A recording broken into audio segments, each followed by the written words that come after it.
Hi again, another update.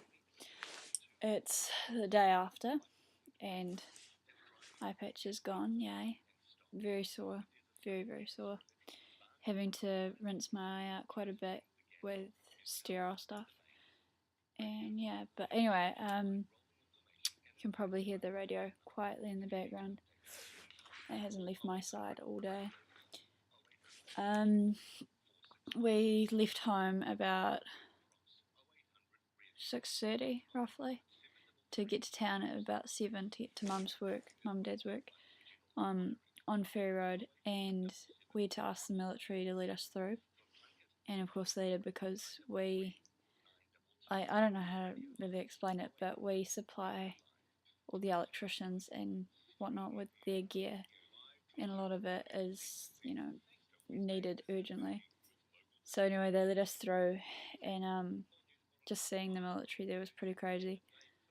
But we got through to work, and yeah, and then we just started to clean up, and like Mum and I had our cameras and we took photos of everything before we cleaned it up and whatnot, and just kept listening to the radio. But yeah, and again I got my fluoro vest on. It's quite warm, but again, just to be seen while we were there in town and whatnot. So they've taken the death toll up to about 75 now, and they've made it quite clear that 20 people have died from inside the cathedral, and it just kind of got me because that's where I was. Well, we were told to go there 2 minutes after it had the first big one, and when I was getting looked at by a medic, I was with some of those people, and it's just hard thinking that they didn't make it through. I won't forget that, seeing them there. I just can't. And anyway, we're getting shocks every half hour, if that, and they're all about 4 plus.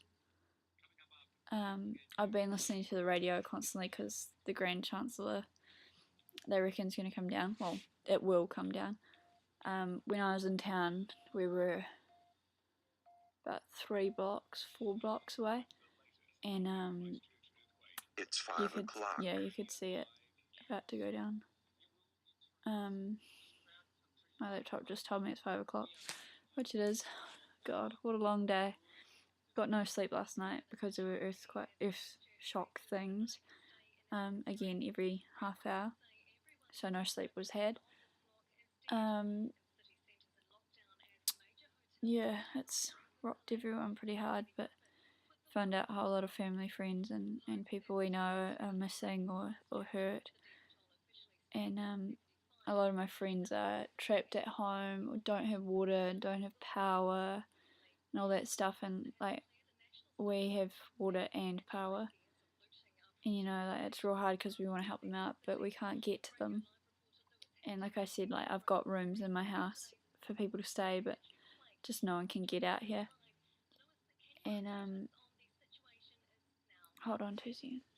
Is a city still in a state of absolute chaos.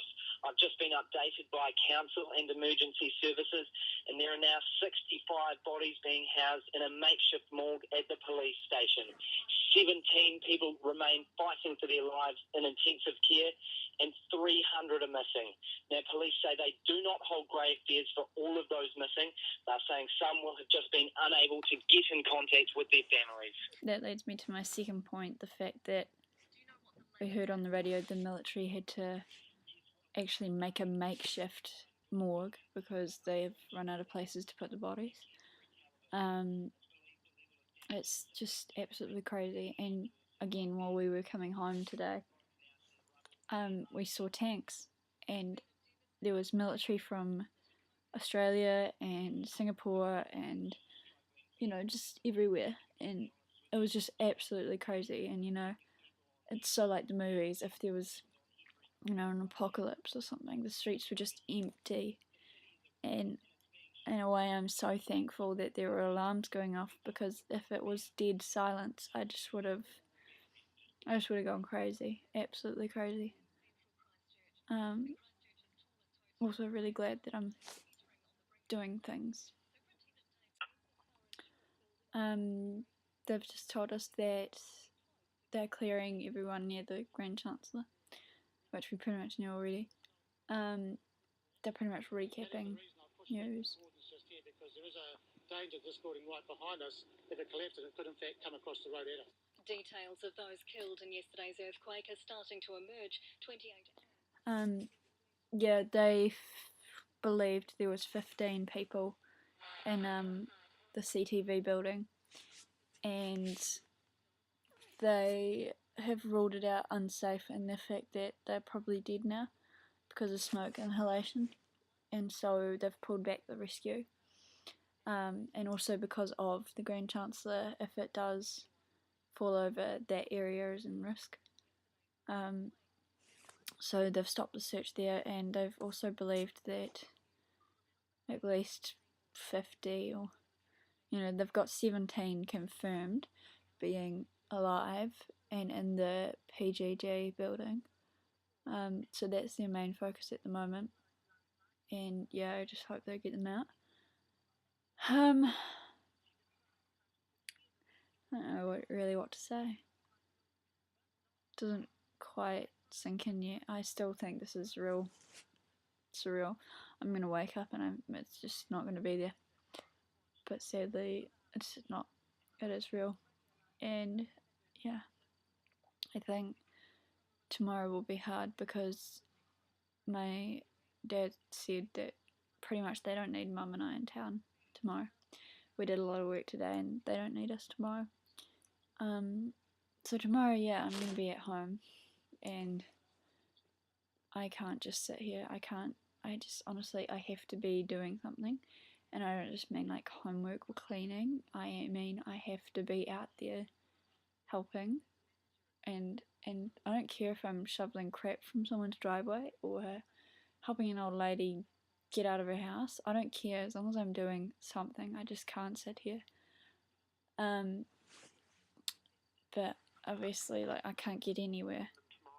All my friends' places are no-go zones, so that's out of it. And I guess all I can do is just sit and wait and receive messages from other people on how they are. Found out some lady that my parents knew, her daughter's had both her legs amputated because of crush injuries, and another one of our friends' stepmother is missing. She hasn't been heard of. And another one of our friends, her nephew, was in a cafe, Central City, by the square, and hasn't been heard of either. They've said that they've got 300 people missing, but that's only what's been reported, There is a lot more. And again, they said, like, there's only 75 deaths, but there will be more, I know it. And I just keep thinking of those people that I saw in the square, the ones dragged out of the cathedral. The blood and just, it was just gross. Just can't believe it. But I'm okay for now. Yeah, just updating you on everything and pretty much everything you guys already know. Just look after each other, keep water, boil your water if you don't have it like I do, and keep a radio close, that sort of thing. Oh, another thing I'd like to add is there are some idiots out on the road. We were driving home and there were people queuing for miles to get petrol and rushing to the supermarkets because they think they're going to be out of food, and there's just some real crazy people, and they're just not thinking straight, and cars are getting, we don't need car accidents on top of what's already happened, so just make sure you're all safe and, don't go out unless you really have to. I think tomorrow I might go around the neighbourhood and see how everyone is and if anyone needs any help, and I don't know. I've got to keep myself busy though. So anyway, I've got to go and get out of my safety clothes and whatnot, and covered in dust and icky stuff. So yeah, I hope you're all alright. And you know, if anyone needs a place to stay, just flick me a text. But yeah, take care, and I'll hopefully post an update later. See ya.